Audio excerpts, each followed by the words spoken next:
doing, standing, and living in truth.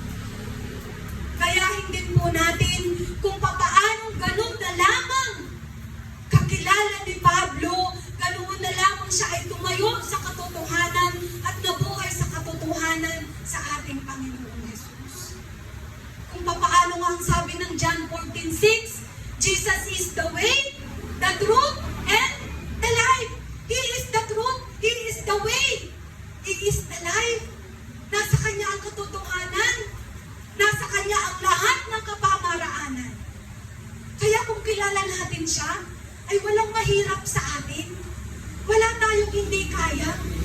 Wala tayong hindi magagawa. Because He knows everything. And because we are close to Him. Ang sabi ng Panginoon, I will tell you great and mighty things you never know as you call upon my name. Jeremiah 33 verse 3. Amen? So nandoon po standing and living in truth. Katulad po ni Pablo, ang sabi niya sa 2 Timothy 2:15, sinasabihan niya po si Timoteo na kanyang disipulo. Ang sabi po doon, do your best to present yourself to God as one approved, a worker who does not need to be ashamed and who correctly handles the word of truth. Pinapaalalahanan niya sa Timoteo, tumayo ka sa kung ano yung katotohanang inihayag ng Diyos sa iyo. Kung ano yung katotohanan na pinananampalatayaan at kung itinuro ko sa iyo na nagmula sa Diyos. Yun po ang sinasabi ni Pablo kay Timoteo. At yun din po ang nais ng ating Panginoon. Tumayo tayo sa katotohanan. Kung papaano si Pablo tumayo sa katotohanan, kahit anong nangyari ang kanyang buhay, humarap siya sa mga hari, humarap siya sa pinakamatataas na otoridad ng lipunan nung panahon niya, pero isa lang ang tinayuan niya, yung katotohanan na natanggap niya mula kay Kristo. Kung ano ang naranasan niya. Kaya doon lang tayo lagi tatayo sa katotohanan na tinanggap natin mula sa ating Panginoon.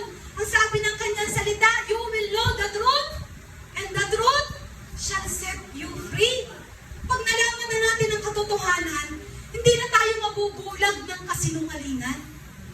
Mapapalaya na tayo. Tama po ba?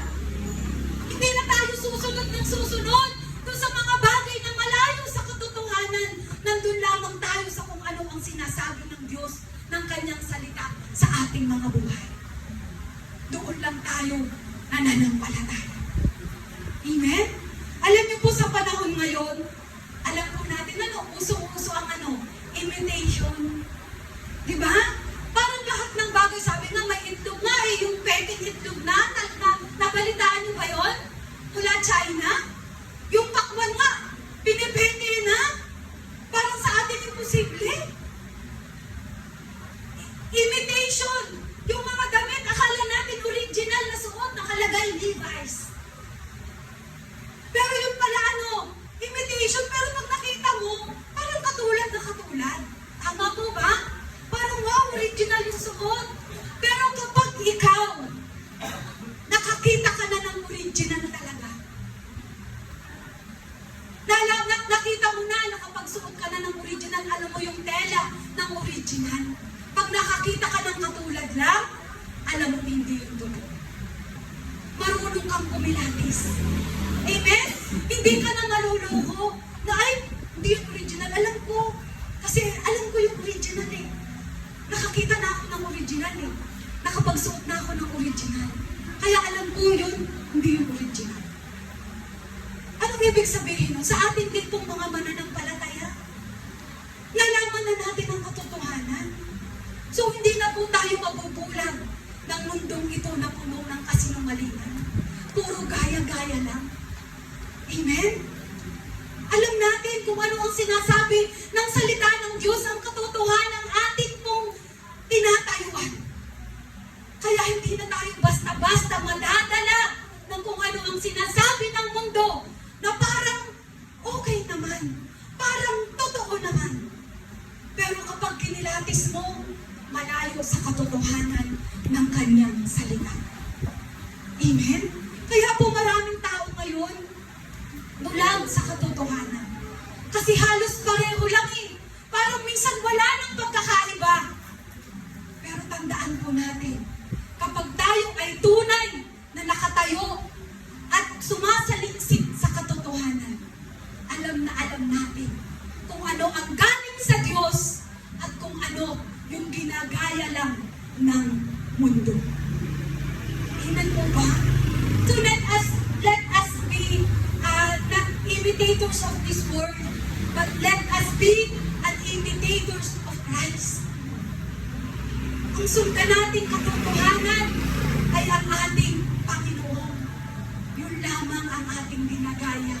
Yun lamang ang nais nating maging katulad. Amen?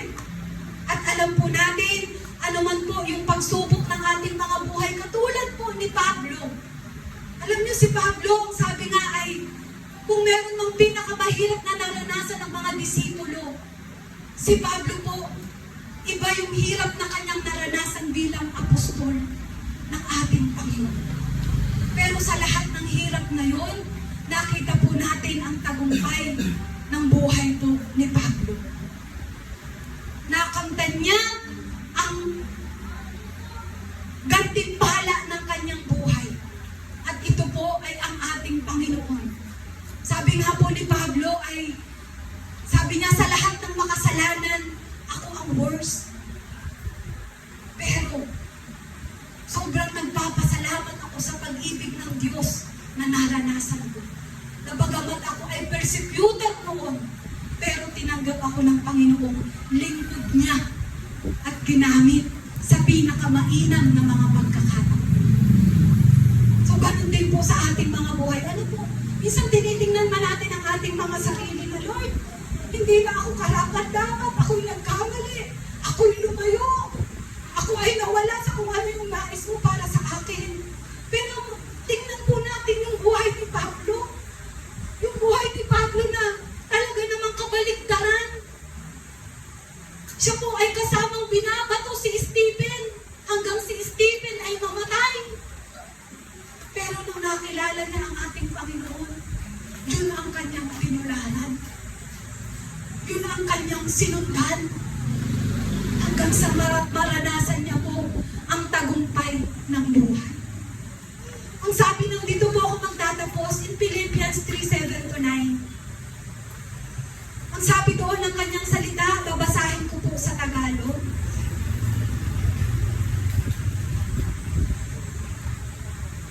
Ngunit dahil kay Kristo, ang mga bagay na pinapahalagahan ko noon ay itinuring kong walang kabuluhan ngayon. Oo, itinuturing kong walang kabuluhan ang lahat ng bagay bilang kapalit ng lalong mahalaga ang pagkakakilala ko kay Kristo Jesus na aking Panginoon. Ang lahat ng bagay ay ipinapalagay kong walang kabuluhan at itinuturing kong basura. Makamtan ko lamang si Kristo. Sabi niya, ang lahat ng bagay ay itinuturing niyang basura at walang kabuluhan, walang halaga. Makamtan lamang niya si Kristo. Maging katulad lamang niya si Kristo. Yun po ang layunin ng buhay ni Pablo. At ito po ay naganap sa kanyang buhay. Ang sabi nga niya, to live is Christ and to die is gain. Nakamtan niya po ang buhay na kung saan tunay niya pong nakamit si Kristo sapagkat nung siya po ay nabubuhay sa kanyang paglilingkod, kung papaano siya sumunod sa ating Diyos, tinularan niya ang pagiging isang halimbawa ng isang Kristo. Kaya yun din po nawa sa ating mga buhay ang tinanggap natin ngayong umaga. Na yun po ang ating asamin sa buhay natin. Lord, I want to be like you. Gusto kong maging katulad mo. Kung paano ka sumunod, kung paano ka nagpakababa, kung paano ka nananalangin, kung paano ka tumatayo sa katotohanan at lumakad sa katotohanan. Lalo higit, Lord, kung paano ka umiibig tulungan mo ako na maging katulad mo. Amen?